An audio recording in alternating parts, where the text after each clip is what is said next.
Sean was chatting online, pretending to be a handsome guy, when he unexpectedly hooked a beautiful woman. Little did he know, the person on the other end was also a man. This man, named John, was a local loafer who frequently used purchased photos of beautiful women for online scams. This time, he finally reeled in a big fish. To dispel Sean's doubts, John sent him a video he had bought. As expected, Sean was immediately smitten after watching it. Striking while the iron was hot, John successfully swindled $1,000 from him. With the money in hand, he immediately bought new clothes and excitedly went to a dance hall he had never been to before, experiencing the feeling of being a rich man. In just one day, the money was squandered. To squeeze out more cash, John chatted with Sean day and night, occasionally throwing out some ambiguous words, making Sean head over heels. He successfully scammed another $4,000. This time, he not only bought gifts for his girlfriend, but also promised to take her to KFC. Sean had no idea that the money he had worked so hard to earn had been spent by another man. He used work as an excuse to hide in the corner of the factory all day, immersed in conversations with the beautiful woman.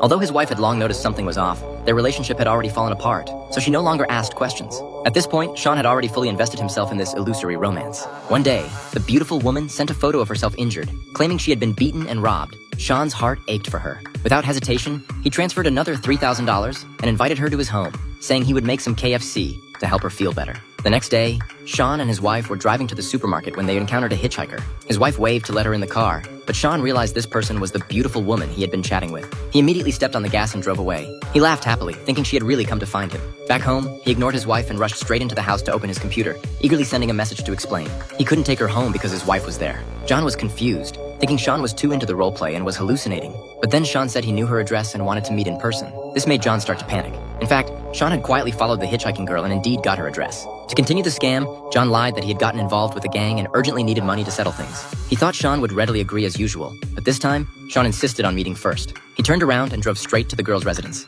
He was about to knock on the door when he saw the girl arguing with another woman and even got slapped. Was the gang really causing her trouble? Sean was scared and hid to the side, but soon he was blinded by love again and decided to stand up for his beloved. He quietly followed the woman in his car. When they reached the outskirts, he stepped on the gas and forced her car to stop. He didn't realize that the woman was actually just the girl's friend. Seeing the strange man suddenly appear, the woman was terrified. She turned to run, but Sean rushed up and grabbed her neck.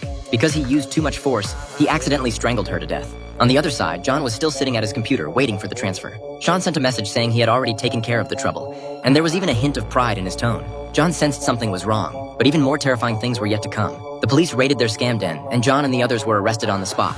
After the investigation, the police contacted Sean and told him that the so-called beautiful woman never existed and that he had been scammed. But Sean refused to believe it. He angrily hung up the phone, ignored his wife's attempts to stop him, and went straight to the girl's residence. He mustered up the courage to knock on the door, hoping the girl could give him an explanation, but she didn't recognize him at all. He tried to approach her, but was strongly driven away and even kicked a few times. Seeing the girl screaming hysterically, he seemed to suddenly